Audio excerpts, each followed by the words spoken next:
इस कहानी की शुरुआत में आपको एक तस्वीर दिखाता हूं। इस तस्वीर को ध्यान से देखिएगा। इस तस्वीर पे एक नाम लिखा हुआ है और यह नाम है अहमद अल शारा उर्फ या एलियस आप कहें अबू मोहम्मद अल गुलानी या फिर अल जुलानी। और इस तस्वीर के साथ नीचे 10 मिलियन डॉलर यानी 1 करोड़ डॉलर यानी इंडियन करेंसी में आज की तारीख में लगभग 86 करोड़ डॉलर का इनाम रखा गया है। ये एक वांटेड टेररिस्ट जिसकी तलाश है और ये पोस्टर किसी और ने नहीं, अमेरिका ने छपवाया। सीरिया में अमेरिकन एम्बेसी की तरफ से ये पोस्टर जारी किया गया था 2017 में और इसके सर पर यानी अहमद अल शारा या फिर अबू मोहम्मद अल गुलानी या अल जुलानी के सर पर पूरे 1 करोड़ अमेरिकी डॉलर का इनाम रखा गया था। तो ये तस्वीर, ये चेहरा आप देख लीजिए। अब आइए आपको दूसरी तस्वीर दिखाता हूं। ये तस्वीर है कल की यानी 14 मई 2025। इस पोस्टर के 8 साल बाद की तस्वीर है ये। इस तस्वीर में एक शख्स को तो आप पहचान ही गए होंगे, वर्ल्ड फेमस है, आजकल चर्चा में भी है क्योंकि इंडिया और पाकिस्तान के बीच सीज फायर का बम इन्होंने फोड़ा था। तो ये है अमेरिकी प्रेसिडेंट डोनाल्ड ट्रंप और ये एक शख्स से हाथ मिला रहे हैं। अब इस शख्स को देखिए, चेहरा थोड़ा सा बदला हुआ क्योंकि 8 साल एक लंबा अरसा होता है, 8 साल में बहुत कुछ बदल जाता है, लेकिन फिर भी इतना भी नहीं कि पूरा बदल जाए। तो अमेरिकी प्रेसिडेंट डोनाल्ड ट्रंप इस शख्स से हाथ मिला रहे हैं। पूरी दुनिया की मीडिया वहां पर मौजूद है, पूरी दुनिया की मीडिया में ये तस्वीरें आई और इसके जरिए दुनिया ने देखी। ये जो ट्रंप के साथ हाथ मिला रहे हैं ये वही शख्स हैं जिनका पोस्टर अमेरिकी एम्बेसी ने 8 साल पहले जारी किया था और जिसके सर पर 1 करोड़ डॉलर का इनाम रखा था। अमेरिका ने न सिर्फ 1 करोड़ डॉलर का इनाम रखा था बल्कि इस शख्स को ग्लोबल टेररिस्ट डिक्लेयर किया था, अंतर्राष्ट्रीय आतंकवादी। अमेरिका के ही दबाव में यूएनएससी यानी यूनाइटेड नेशन सिक्योरिटी काउंसिल, संयुक्त राष्ट्र सुरक्षा परिषद ने भी इस शख्स को ग्लोबल टेररिस्ट डिक्लेयर किया था। तो अमेरिका, यूएनएससी, इजराइल और भी ऐसे कई देश जिन्होंने इस शख्स को इंटरनेशनल टेररिस्ट माना। अब इस वक्त जिस शख्स से डोनाल्ड ट्रंप हाथ मिला रहे हैं वो वही शख्स है 1 करोड़ इनामी डॉलर वाला, अमेरिका के ही तरफ से, जिसके ऊपर 1 करोड़ का इनाम रखा गया डॉलर का और जिसे टेररिस्ट बताया गया था। अब उसी टेररिस्ट से अमेरिकी प्रेसिडेंट डोनाल्ड ट्रंप इस वक्त हाथ मिलाते हुए आपको दिखाई दे रहे हैं। अब सवाल तो आएगा कि भाई एक टेररिस्ट जिसको आप ही ने बनाया, आप ही ने उसके ऊपर इनाम रखा, आप ही ने डिक्लेयर किया, फिर एक मंच पर उसके साथ हाथ क्यों मिला रहे हैं? यही सवाल दुनिया के सामने था। लेकिन तस्वीरें बदली, चीजें बदली। इस तस्वीर और इस हाथ मिलाने का सच बताऊं उससे पहले एक सच जो मैं पहले भी कई बार आपको शायद दोहरा चुका हूं। आप जितने बड़े चेहरे आतंक के या नाम सोचिए, चाहे सबसे बड़ा जो कहते हैं अलकायदा का चीफ ओसामा बिन लादेन जिसने 9/11 किया, ओसामा बिन लादेन का डिप्टी अल जवाहरी जो ओसामा बिन लादेन के एबटाबाद में मरने के बाद जिसने अलकायदा की कमान संभाली, अबू बकर अल बगदादी हाल के वक्त का सबसे खूंखार टेररिस्ट जिसने मौत के नए नए तरीके कैमरे पर कैद कर दुनिया को दिखाया और उसका आईएस यानी इंटरनेशनल जो आईएस उसने बनाया। तो ये सारे जो चेहरे हैं, चाहे बगदादी हो या फिर लादेन हो या फिर जवाहरी हो, इन सब में कॉमन बात एक है, ये सभी हैं आतंकवादी। लेकिन इन सबको जिसने पैदा किया, खड़ा किया, वो है अमेरिका। जब सोवियत संघ अफगानिस्तान में दाखिल हुई, उस वक्त सोवियत संघ, तो अफगानिस्तान से सोवियत संघ को खदेड़ने के लिए अमेरिका को जरूरत थी, तो ओसामा बिन लादेन को पैदा किया और कहा कि जाओ जिहाद के नाम पे लड़ो।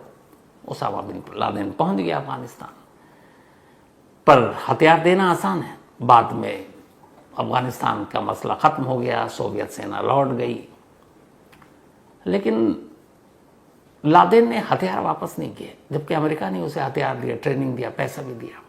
अब एक बार खून लग गया तो कहाँ, लास्ट में वो अमेरिका के लिए सरदर्द बन गया। फिर 9/11 अमेरिका को ही जख्म दिया, एबटाबाद में फिर मारा गया।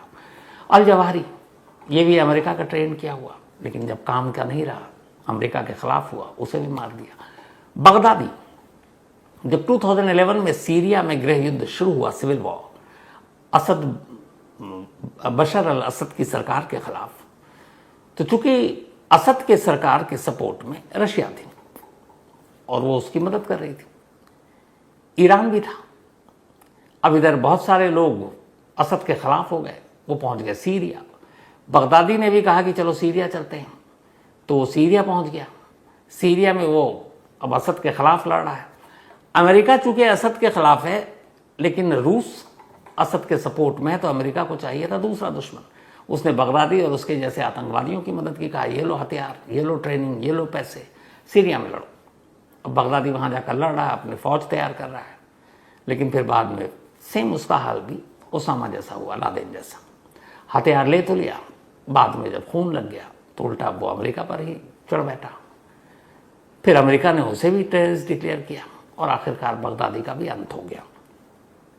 तो ये सारे टेररिस्ट पहले अमेरिका पैदा करता है, फिर उन्हें मारता है। यही राजनीति है। अब ये कहानी इसलिए सुना रहा हूं क्योंकि इसी तस्वीर में इसकी पूरी सच्चाई छुपी थी। ये जिस शख्स से जो $1 करोड़ का इनामी है, ये शख्स इस वक्त इसलिए डोनाल्ड ट्रंप हाथ मिला रहे हैं क्योंकि अब ये सीरिया के इंटरिम प्रेसिडेंट है, यानी अंतरिम राष्ट्रपति। जी हाँ, अहमद अल शारा।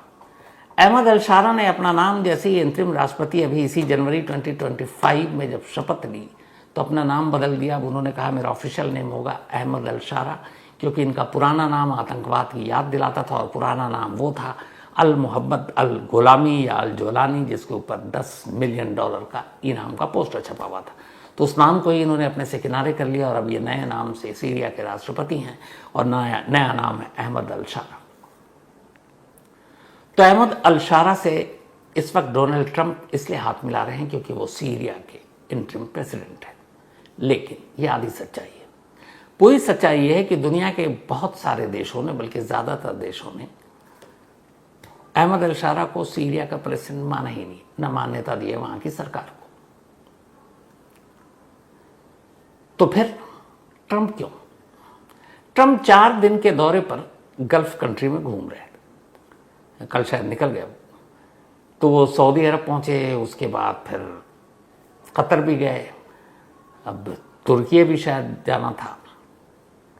तो कल जब वो लौटने लगे, अपना ये दौरा खत्म करके तुर्की जा रहे थे शायद, उससे पहले अचानक वो अहमद अल शारा को बुलाया जाता है, उनसे मुलाकात होती है, बातचीत होती है, फोटो सेशन होता है, ये तस्वीर खींची जाती है और इसी के साथ डोनाल्ड ट्रंप एक ऐलान करते हैं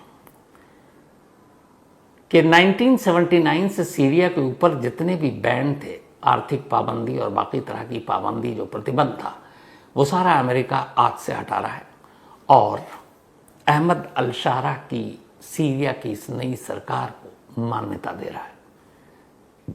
यानी वो उस पर मुहर लगा रहा है कि ये गवर्नमेंट लीगल है।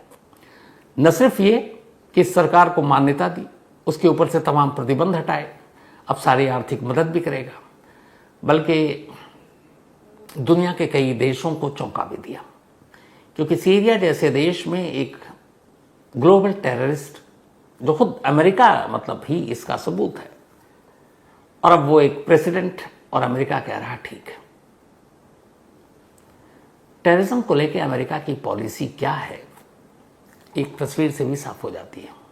क्योंकि दुनिया के और भी बहुत सारे देश हैं जहां टेररिज्म में आतंकवाद छोड़कर लोग मुख्य धारा में आए, अमेरिका ने नहीं माना, लेकिन सीरिया में है। क्यों? क्योंकि इस वक्त ट्रंप साहब को पूरे दुनिया का बॉस बनना है, उन्हें दिखाना है, और शायद मुझे लगता है शांति का नोबेल अवार्ड उनका टारगेट है। इसी वजह से भारत पाकिस्तान के बीच सीज फायर वाली भी बात की, लेकिन आज उनका फिर बयान है कि नहीं, मैंने कोई मध्यस्थता नहीं कराई थी, मैंने सिर्फ मदद की थी। अब मध्यस्थता और मदद के बीच में क्या फर्क है, ये वो बेहतर बता सकते हैं। तो खैर, कहानी है अहमद अल शारा की। जब 2011 में सीरिया में सिविल वॉर छिड़ा तो पहले लगा पुतिन को कि संभाल लेंगे, ईरान भी दोस्त था, मदद कर रहा था, लेकिन धीरे धीरे हालात बेकाबू होते गए। उसी वक्त बगदादी, जो सिर्फ इराक में था, उसको एक मौका दिखाई दिया। उसने कहा चलो हम भी सीरिया के उथल पुथल का फ़ायदा उठाएं। तो पहले वो खुद नहीं गया, उसने अपने ख़ास बंदे को कहा तुम जाओ सीरिया, और सीरिया में जाकर एक फ्रंट तैयार करो, लड़कों को तैयार करो, उनको हथियार दो, ट्रेनिंग दो, और वहाँ पर असद की सरकार के खिलाफ लड़ाई शुरू करो। जिस शख्स को बगदादी ने चुना सीरिया में अपना मेन कमांडर, उस शख्स का नाम था अहमद अल शारा, यानी अभी के सीरिया के प्रेसिडेंट, या दूसरा नाम अल मोहम्मद गोलानी या अल जुलानी। 2011 में अल जुलानी को इराक से सीरिया भेजा गया। अब वो सीरिया में जाने के बाद 2012 में जुलानी ने अपना एक ऑर्गेनाइजेशन शुरू किया, क्योंकि वो आईएस के नाम पर कर नहीं सकता था। तो उसने खोला अल नुसरा फ्रंट। अल नुसरा फ्रंट एक टेररिस्ट ऑर्गेनाइजेशन है जो बैन है। अब इसके बाद वो इसका बना बॉस। फिर बाद में जब अल नुसरा फ्रंट निगाहों में आई कि ये टेररिस्ट फ्रंट है, तो इसका नाम बदल कर दिया जबात फतह अल शाम। लेकिन फिर जबात फतह अल शाम भी कुछ आया कि रूस का प्रेशर था, तो फिर से उसका नाम बदला गया, और उसके बाद तीसरा नाम रखा गया तहरीर अल शाम, और इसका भी हेड यही जुलानी। अब जुलानी ने वहां लड़ाई शुरू कर दी असद के खिलाफ। धीरे धीरे बाकी फोर्सेस भी उसके साथ जुड़ते गए। लेकिन एक वक्त ऐसा आया कि जब जुलानी बहुत बड़े हो गए, उन्हें लगा कि ये बगदादी से इंस्ट्रक्शन लेने का कोई मतलब नहीं है, तो उन्होंने कहा कि अब खुद के ऊपर करेंगे। अब वो खुद से लड़ना शुरू किया। जब अमेरिका को ये बात पता चली, तो उधर अमेरिका ने जुलानी को अरेस्ट भी किया था। 5 साल तक ये जो भी सीरिया के प्रेसिडेंट जिनसे डोनाल्ड ट्रंप हाथ मिला रहे हैं, 2000 के मिड में ही 5 साल तक अमेरिकी बंदी रहे अल जुलानी। 5 साल बाद इनको छोड़ दिया गया। जब छोड़ा गया तो ये फिर से वापस उसी रास्ते पर असद सरकार के खिलाफ, फिर बगदादी से भी किनारा कर लिया। जेल से आने के बाद जुलानी को एक चीज़ समझ में आई कि बगदादी के रास्ते पे चलेंगे तो सिर्फ बर्बादी होगी। तो उसने एक तरीका अपनाया कि असद सरकार को तो उखाड़ कर फेंकना है, लेकिन पश्चिम देश हैं उनको भी साथ मिलाना, थोड़ा सा कट्टरवाद में नॉर्मल बिहेवियर रखना है, थोड़ा सा ज़्यादा कट्टरवाद ना हो, ताकि उन देशों को अपने साथ लेकर चल सकें। उसने अपना स्टाइल बदला, और उसके बाद अब वो लड़ना शुरू किया। 2011 में जो सिविल वॉर शुरू हुआ था, गृह युद्ध, 13 साल तक चला सीरिया में। इन 13 सालों में 5 लाख से ज़्यादा लोग मारे गए। पता नहीं कितने लाख लोगों को सीरिया छोड़ना पड़ा। लेकिन फिर 2024 की तारीख आई, दिसंबर का महीना, और सबसे फ्रंट पे अब जो असद सरकार के खिलाफ छोटे छोटे बहुत सारी टुकड़ियां लड़ रही थी, लेकिन जो मेन फोर्स सामने उभर कर आया वो यही अल जुलानी का फोर्स था। अल जुलानी की इस टीम ने तहरीर अल शाम, इसने असद के कब्जे वाले बड़े बड़े शहरों पर कब्जा करना शुरू कर दिया। बशर अल असद को लगा था कि पुतिन मदद करेंगे और उसके बाद इन सबका खात्मा हो जाएगा, या ईरान मदद करेगा। लेकिन दिक्कत ये आ गई कि 23 और 24 में ईरान फंस गया इजराइल के चक्कर में। वो उधर आपने देखा होगा ड्रोन लड़ाई, तो अब वो पहले अपना घर देखेगा या दूसरे का घर देखेगा। ईरान ने बशर अल असद की मदद करने से इनकार कर दिया कि मैं अभी अपना ही देश बचाने की कोशिश में हूँ। अब बचे पुतिन, जो लगातार इतने बरसों से 20 सालों से असद की सरकार को बचाए हुए थे। उधर पुतिन साहब पर भी दूसरी मुश्किल थी। 3 साल पहले उन्होंने यूक्रेन से जंग छेड़ रखी थी। अब सारी आर्मी उधर, फोर्स उधर, गोला बारूद उधर, पैसे उधर। अब वो रशिया को देखें या सीरिया को देखें, एंड टाइम पे उन्होंने भी मदद नहीं की। अब बशर अल असद जिन दोस्तों के भरोसे पर थे, वो दोस्त खुद अपने घरों में लगी आग को बुझाने में लगे थे। तो ऐसे में दुश्मन को मौका मिला, बशर अल असद को लग गया भार में। दिसंबर 2024 में चुपचाप एक जहाज में बैठकर असद सीरिया से निकलते हैं और सीधे मॉस्को लैंड करते हैं। पुतिन ने इतनी दोस्ती निभाई, उन्होंने कहा कि चलो इस बुरे वक्त में कहाँ भटकोगे, आ जाओ, यहाँ तुम्हें घर देते हैं, यहाँ तुम सुरक्षित रहोगे, महफूज रहोगे। तो 24 में वो भाग कर पहुँच गए। अब वो अभी भी मॉस्को में है। इधर असद के जाने के बाद अब सीरिया खाली, गद्दी खाली। अब शुरू हुई कश्मकश, कौन बनेगा। तो इसी के बाद जनवरी में यह तय हुआ, जो छोटे छोटे जितने संगठन थे, और उन्हें लगा कि पश्चिमी देशों में जो एक्सेप्टेड चेहरा होगा वो शायद अहमद अल शारा का होगा। तब तक वो खुद को अबू मोहम्मद अल गुलानी या जुलानी जो बता रहे थे उनको होगा। फिर हुआ कि नहीं ठीक है, पहले हम एंट्रिम प्रेसिडेंट बनाते हैं, अंतरिम, बाद में जब चुनाव होना हो, डेमोक्रेसी देखेंगे। उन्हें एक इस्लामिक हुकूमत कायम करनी है सीरिया में।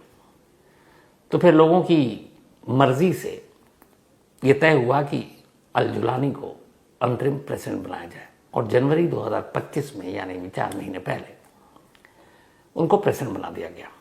लेकिन जुलानी को सीरिया के प्रेसिडेंट के तौर पर ज़्यादा देशों ने मान्यता नहीं दी। सऊदी अरब ने दी और कुछ और देश थे, और लगा कि ये सिलसिला ऐसे ही चलेगा। सीरिया वैसे भी खंडर बन चुका है। 13 लंबे साल में जो गृह युद्ध हुआ, बर्बाद होकर रह गया इतना खूबसूरत देश। लेकिन अब अचानक कल यानी कि 14 मई को डोनाल्ड ट्रंप कहते हैं कि इसमें सऊदी के क्राउन प्रिंस सलमान, उन्होंने बड़ा रोल प्ले किया कि किसी तरह से सीरिया के इस प्रेसिडेंट से आप मिले। और डोनाल्ड ट्रंप मिले, खुलेआम मिले, हाथ मिलाया, और उसके बाद बंद कमरे में बैठक हुई और फिर एक ऐलान हुआ। ट्रंप की तरफ से ऐलान ये हुआ कि अब तक सीरिया पर जो 1979 से हमने तमाम पाबंदी लगा रखी थी, वो इसलिए कि बशर अल असद की सरकार आतंकवादियों को बढ़ावा देती थी, आतंकवादियों की मदद करती थी।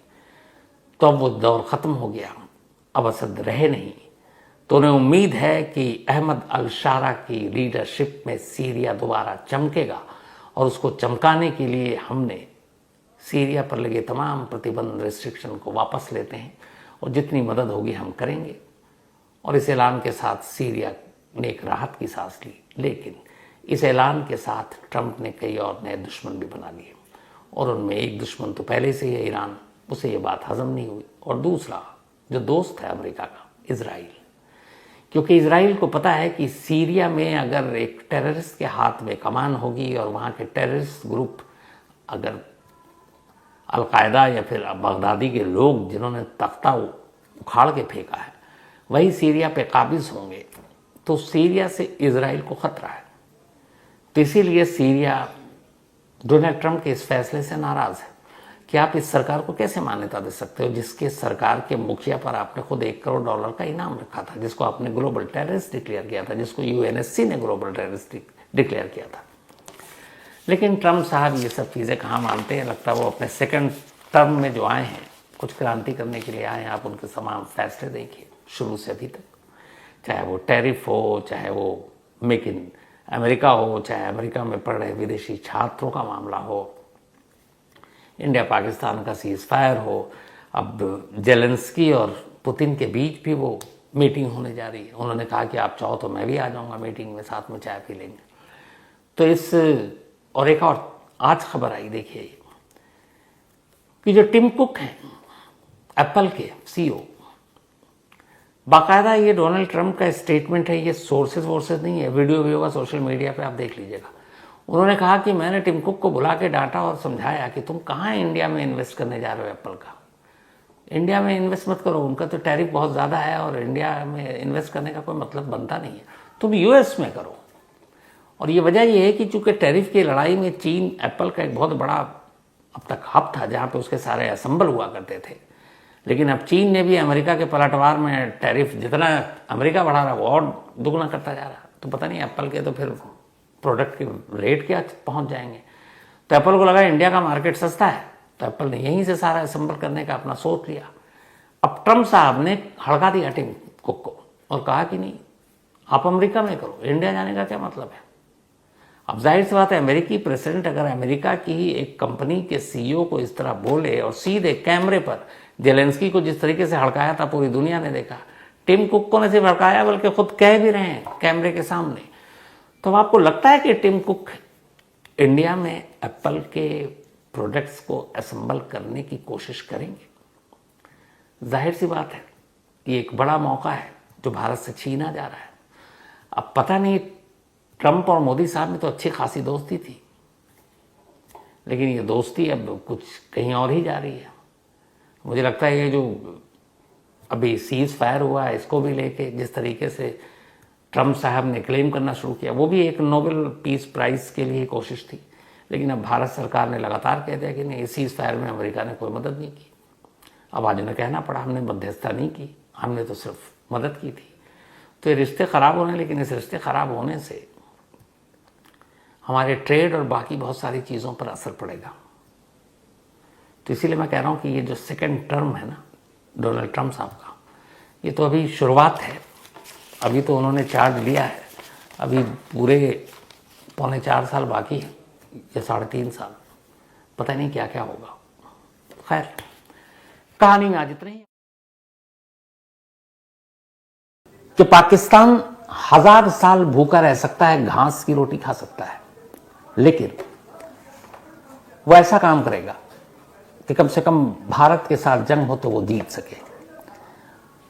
बाकायदा जुल्फिकार अली भुट्टो ने उस वक्त ये कहा था, क्योंकि सुगबगाहट ये थी कि अब भारत के पास न्यूक्लियर बॉम्ब है, तो उनका कोट था ये कि क्रिश्चियन के पास न्यूक्लियर बॉम्ब है, ज्यूज के पास न्यूक्लियर बॉम्ब है, हिंदूज के पास न्यूक्लियर बॉम्ब है, मुस्लिम के पास नहीं। और इसीलिए अब पाकिस्तान चाहे घास की रोटी खाना पड़े, न्यूक्लियर बॉम्ब जरूर बनाएगा। ये पहल थी 1971 के उस बांग्लादेश के हार के बाद, और यहीं से बुनियाद पड़ी थी पाकिस्तान के एटॉमिक प्रोग्राम की कि न्यूक्लियर बॉम्ब बनाना है। अब इसके बाद भुट्टो ने उसी दौरान में सिर्फ कहना नहीं था, करना था। तो पहली बार भुट्टो ने बनाया Pakistan atomic energy commission, PAEC, और इस PAC का जो पहली बार हेड बनाया वो उस वक्त मुनीर थे, मुनीर अहमद खान। मुनीर अहमद खान को पाकिस्तान के एटॉमिक या न्यूक्लियर पूरे प्रोग्राम का हेड बना दिया गया। और जनरल भुट्टो ने कहा, बल्कि जुल्फिकार अली भुट्टो ने, कि सिर्फ 3 साल का टाइम है आपके पास, आप 3 साल के अंदर सारी चीज डेवलप कीजिए। वक्त कम था, तेजी से वक्त बीता गया, 1974 आ गया। 74 में ये सब कुछ इस्टेब्लिश हो चुका था, एटॉमिक सब सारे काम कर रहे हैं। मुनीर अहमद खान का अच्छा खासा जलवा हुआ करता था उस वक्त। ये तब ऑस्ट्रिया के वियना में इंटरनेशनल परमाणु ऊर्जा एजेंसी IAEA में काम कर रहे थे, और वहां के रिक्टर डिवीजन में एक डायरेक्टर के तौर पर पोस्टेड थे। मानी कि अच्छा खासा तजुर्बा था न्यूक्लियर और बाकी चीजों का। तो मुनीर खान ने संभाला। इत्तेफाक से उसी दौरान एक और कैरेक्टर की एंट्री होती है, और वो कैरेक्टर अब्दुल कादिर खान, पाकिस्तान के परमाणु बम के जनक जिनको कहा जाता है। अब्दुल कादिर खान तब पाकिस्तान में नहीं थे, और ये नीदरलैंड में जॉब कर रहे थे, और उसी कंपनी में, चूंकि ये एक फिजिक्स के स्टूडेंट और इसी लाइन पर काम कर रहे थे कि कैसे न्यूक्लियर बम और सारी चीजें बनाई जाती हैं। जुल्फिकार अली भुट्टो को अब्दुल कादिर खान के बारे में भी पता था, और ये पता था कि न्यूक्लियर बम बनाने में ये आदमी काफी काम आ सकता है। तो उन्होंने मैसेज भिजवाया कि आप जब भी अगली बार पाकिस्तान आओ नीदरलैंड से, तो आप हमसे मिलना, जरूरी काम है। उन्होंने कहा ठीक है। तो इसके बाद अब अब्दुल कादिर खान वहीं अपना नीदरलैंड में काम कर रहे हैं, लेकिन इसी बीच में ये हुआ कि नीदरलैंड में न्यूक्लियर के राज और बाकी चीजों के चोरी के इल्जाम में उन पर मुकदमा चला, पकड़े गए। हालांकि बाद में रिहा कर दिया गया। 74 में अब्दुल कादिर खान अब पाकिस्तान लौटे। पाकिस्तान आने के बाद पाकिस्तान के इसी पाकिस्तान एटॉमिक एनर्जी कमीशन के साथ जुल्फिकार अली भुट्टो के कहने पर जुड़ गए। अब अब्दुल कादिर खान और मुनीर अहमद खान ये दोनों मिलकर पाकिस्तान के न्यूक्लियर के भविष्य को बनाने का काम कर रहे थे, लेकिन इन दोनों के बीच में युग आ गया। मुनीर अहमद खान चूंकि पहले चेयरमैन थे इस पाकिस्तान एटॉमिक एनर्जी कमीशन के, अब्दुल कादिर खान को लगता था कि उनका कद ज्यादा बड़ा, वो ज्यादा टैलेंटेड है। इन दोनों में ईगो की लड़ाई बढ़ती गई, काम रुक रहा था। आखिर फैसला लेना पड़ा, मुनीर अहमद खान को साइड किया गया, अब्दुल कादिर खान को अब पाकिस्तान के एटॉमिक एनर्जी, ये कहें कि न्यूक्लियर पूरे प्रोग्राम का बॉस बना दिया गया। अब अब्दुल कादिर ने काम करना शुरू किया। इधर उधर से कहते हैं कि वो नीदरलैंड और कहां कहां से सारे जो फॉर्मूला है वो चोरी करके लाए। चीन के जो परमाणु बम थे उसके डिजाइन को उन्होंने चोरी की, नकल की, और इस तरीके से धीरे धीरे अब वो बॉम्ब बनाने में लग गए। इधर जुल्फिकार अली भुट्टो को ये पता था कि भारत इस मामले में ऑलरेडी निकल चुका है आगे। तो डर था कि कहीं भारत अगर आगे निकल गया तो 2 जंग तो वैसे ही पाकिस्तान बिना न्यूक्लियर बम के हार चुका है, फिर क्या होगा। अब उन्होंने अपने साइंटिस्ट पर पाकिस्तानी हुकूमत ने जोर डालना शुरू किया कि जितना जल्दी हो ये सब कुछ बनाओ। इसी दौरान में होता यह है कि भारत एक न्यूक्लियर टेस्ट कर देता है। 1974 में भारत पहली बार जब परमाणु परीक्षण करता है, यानी न्यूक्लियर टेस्ट, तो पाकिस्तान में हड़कंप मच जाता है। क्योंकि तब भारत गिने चुने देशों में अपना नाम शुमार करा चुका था। इस न्यूक्लियर टेस्ट का कोड नेम तब रखा गया था स्माइलिंग बुद्धा। कई इस पर फिल्में भी बनी हैं। और ये स्माइलिंग बुद्धा इसलिए था कि हमारी थीम यही थी कि हमने जो भी न्यूक्लियर टेस्ट किया है, न्यूक्लियर हथियार बना रहे हैं, ये हमारी सेफ्टी और शांति के लिए। हम न्यूक्लियर का इस्तेमाल अस्पतालों में, इलाजों में, बिजली के लिए इसका करेंगे। तो खैर उस पर बहुत सारे हंगामे हुए, बहुत सारी भारत पे बंदिश लगाई, लेकिन पाकिस्तान की हालत खराब हो गई। अब पाकिस्तान ने इधर अब्दुल कादिर खान पर और दबाव डालना शुरू किया। अब पाकिस्तान का स्पेस प्रोग्राम चल रहा है, लेकिन यूरेनियम, प्लूटोनियम, ये सारी चीजें लानी है। दूसरी तरफ बाकी देशों को भी, अमेरिका समेत, ये खतरा है कि पाकिस्तान गुपचुप तरीके से बना रहा है। भारत भी बार बार बता रहा है कि पाकिस्तान ऐसा कर सकता है। ये सारी चीजें चल रही थी। धीरे धीरे वक्त बीता।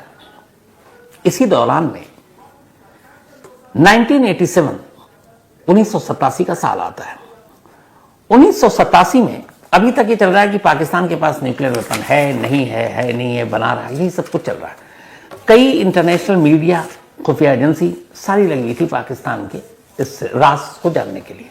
भारत का भी इंटरेस्ट था, लेकिन जानकारी नहीं मिल रही थी। हालांकि ये भी पता था कि अब्दुल कादिर खान पाकिस्तान के एटॉमिक इस रिसर्च या परमाणु बम के मेन बॉस है और उन्हीं के जरिए काम हो रहा है। कई देशों से ये भी है कि पाकिस्तान का जो परमाणु बम है वो बहुत सारे देशों से चुराया गया, फार्मूले से बनाया गया, बम के भी डिजाइन चुराया गया और उसके बाद बनाया गया। तो खैर पाकिस्तान इंडिया 1974 में कर चुका है। जुल्फिकार अली भुट्टो ने मिशन बना रखा है कि घास की रोटी खाएंगे लेकिन बम जरूर बनाएंगे। और धीरे धीरे वक्त बीता, लेकिन जो 4 साल का टारगेट दिया था वो खिसकता गया, क्योंकि बहुत सारी चीजें थी, मसले थे। आप इतनी जल्दी ये खिलौना तो है नहीं बम। तभी 87 का दौर आता है। 1987 में इंडिया में एक बहुत मशहूर जर्नलिस्ट हुए, कुलदीप नैयर साहब, कई अखबारों के एडिटर है। कुलदीप नैयर साहब की इंडियन जर्नलिज्म में अपनी एक जगह है। तो कुलदीप नैयर के एक और दोस्त थे, वो भी जर्नलिस्ट थे पाकिस्तान में, और वो थे पाकिस्तान का एक न्यूज़पेपर है मुस्लिम, उसके एडिटर थे। तो उनका नाम था मुशाहिद हुसैन। मुशाहिद हुसैन और कुलदीप नैयर में अक्सर बातचीत हुआ करती थी, खबरों को लेकर, पाकिस्तान के हालात को लेकर। कई इंटरनेशनल कॉन्फ्रेंस में भी दोनों मिला करते थे। इत्तेफाक से 1987 में मुशाहिद हुसैन की शादी थी इस्लामाबाद में।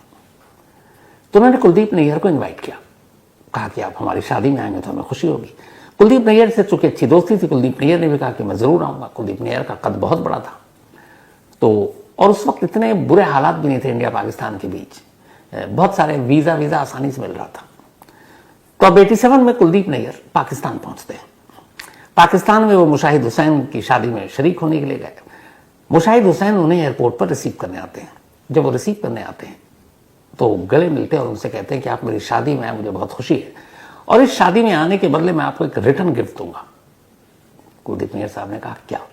तो उन्होंने धीरे से कहा कि पाकिस्तान के न्यूक्लियर प्रोग्राम के जो हेड है, साइंटिस्ट अब्दुल कादिर खान, उनका आपको इंटरव्यू करवाऊंगा। ये सुनते ही कुलदीप नैयर साहब खुश हो गए। उसकी वजह ये थी कि इससे पहले जब पाकिस्तान न्यूक्लियर प्रोग्राम बना रहा था और ये सारी खबरें आ रही थी, पूरी दुनिया की मीडिया पीछे थी, कुलदीप नैयर साहब ने भी बहुत कोशिश की कि अब्दुल कादिर खान का किसी तरह की इंटरव्यू हो जाए, पर नाकाम रहे, मिला नहीं। अब अचानक वो अपने दोस्त की शादी में गए और दोस्त कह रहा है कि रिटर्न गिफ्ट में आपको ये देंगे, तो फिर वो और खुश हो गए।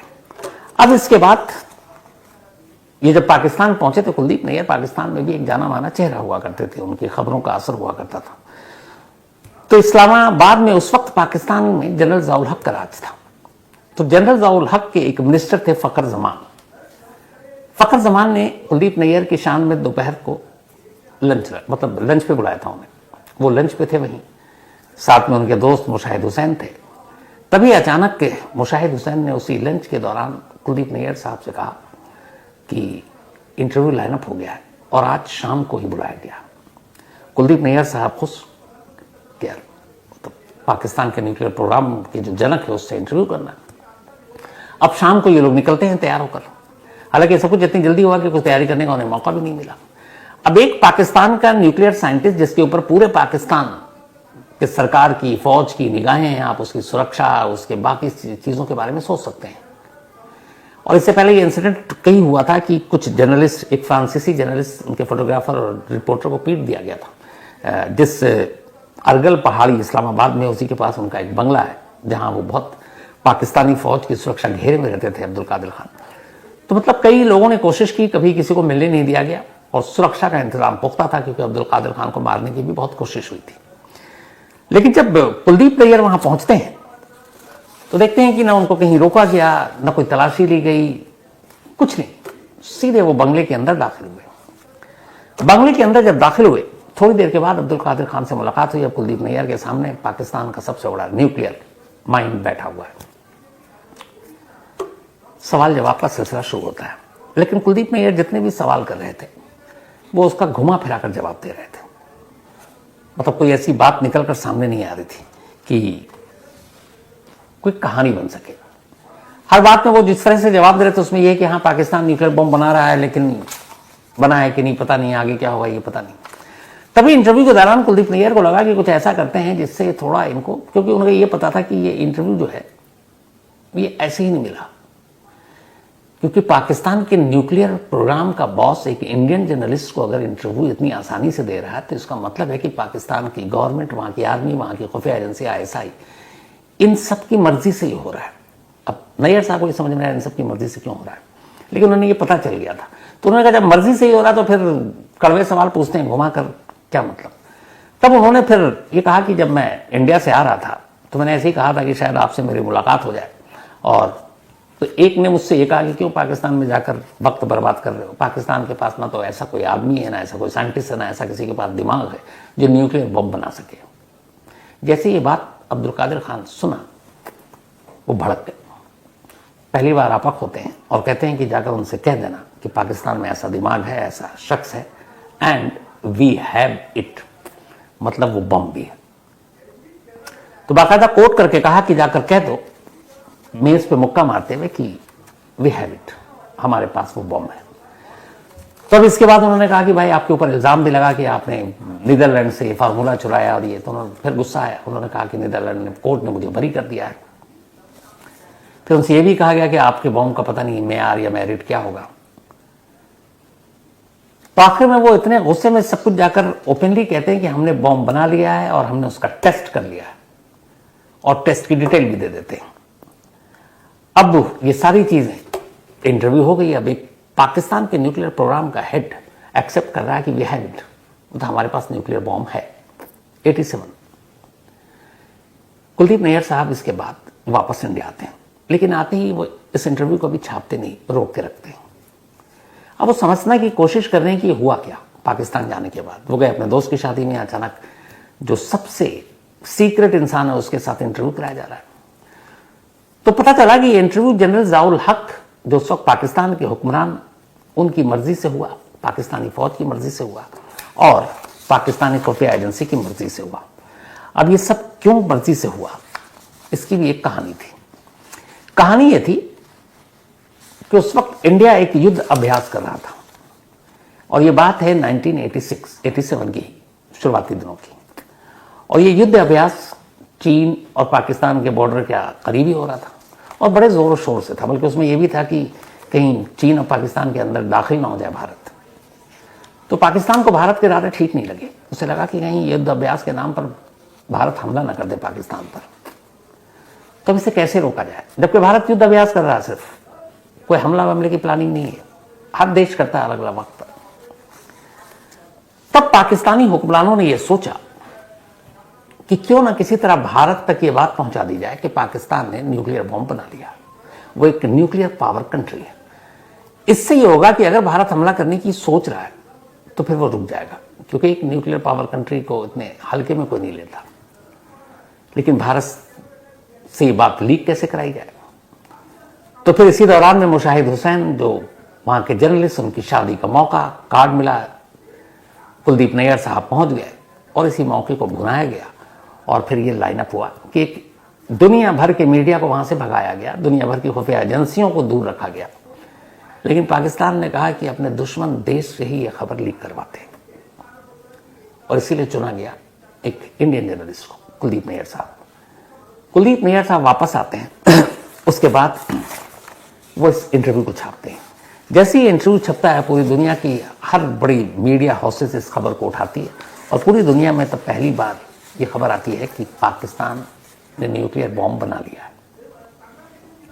87 की बात है ये, लेकिन पाकिस्तान ने तब तक कोई टेस्ट ऑफिशियली दुनिया को पता है किया कि नहीं किया। 11 साल बीत चुके होते हैं इस इंटरव्यू को। 11 साल पहले अब्दुल कादिर खान ने कुलदीप नैयर साहब से जो भी कहा कि वी हैव इट, हमने टेस्ट किया है। 11 साल बाद 11 और 13 मई 1998, 1998, 11 एंड 13 मई, इंडिया अपना दूसरा न्यूक्लियर टेस्ट करता है। स्माइलिंग बुद्धा 74 के बाद अब सेकंड, जब वाजपेयी जी प्राइम मिनिस्टर थे। और इस टेस्ट का नाम शक्ति रखा गया था। लेकिन जैसे ही 11 और 13 को इंडिया अपना दूसरी बार न्यूक्लियर टेस्ट करता है, इसके ठीक 15 दिन बाद 28 और 30 मई को पाकिस्तान इसी अफगानिस्तान से लगते हुए चगाई हिल्स के बॉर्डर पर पहली बार एक के बाद एक 5 न्यूक्लियर टेस्ट करता है। 28 एंड 30 मई 1998, भारत के सेकेंड न्यूक्लियर टेस्ट के 15-16 दिन के बाद 1998 में 11 साल पहले जिस पाकिस्तान के न्यूक्लियर प्रोग्राम के बॉस ने कुलदीप नैयर साहब को यह कहा था कि हमने टेस्ट कर लिया, हम न्यूक बना चुके हैं, असल में उसका फिर टेस्ट जो हुआ वो 11 साल बाद हुआ था 1998 में। और उसी 1998 में इस टेस्ट के बाद पहली बार दुनिया ने यह माना कि पाकिस्तान एक न्यूक्लियर वॉर कंट्री है, जिसके पास न्यूक्लियर वॉर हेड है, न्यूक्लियर वेपन है। तो सोचिए 11 साल बाद टेस्ट होना था, लेकिन लीक खुद पाकिस्तान ने, उसके हिसाब से भारत उसका दुश्मन देश है, अपने दुश्मन देश के एक मीडिया पर्सन को चुनता है और उसके जरिए यह खबर इंटरव्यू कराता है कि हमारे पास न्यूक्लियर वेपन है, सिर्फ इसलिए ताकि उस न्यूक्लियर वेपन के डर से भारत पाकिस्तान पर हमला न करे। जबकि असली टेस्ट उसने 11 साल बाद किया। 2 दिन पहले जो प्राइम मिनिस्टर ने कहा कि अब न्यूक्लियर ब्लैकमेलिंग नहीं चलेगी, ये असल में इसके तार थोड़ा 87 से भी जुड़ते हैं, क्योंकि पाकिस्तान ने एक तरह से हमें गुमराह और डराने की कोशिश की थी कि हमारे पास बॉम्ब है, हम टेस्ट कर चुके हैं, और अगर पाकिस्तान के परमाणु का जनक ये बात अपने मुंह से कह रहा है तो फिर लोग सुनते हैं। और पूरी दुनिया ने सुना, पाकिस्तान के ऊपर बहुत सारे बैन भी लगे उस वक्त।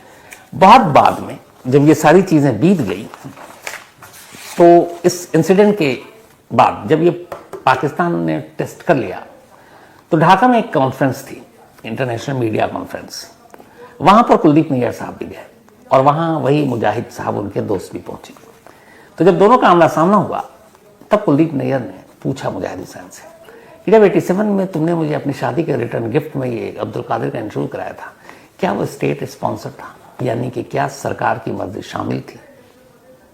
तब बाकायदा मुजाहिद ने इस बात को एक्सेप्ट किया और कहा कि सब कुछ जनरल ज़ियाउल हक की मर्जी से हुआ था। वो चाहते थे कि एक इंडियन मीडिया में इस खबर की पुष्टि हो कि पाकिस्तान न्यूक्लियर बॉम्ब बना चुका है।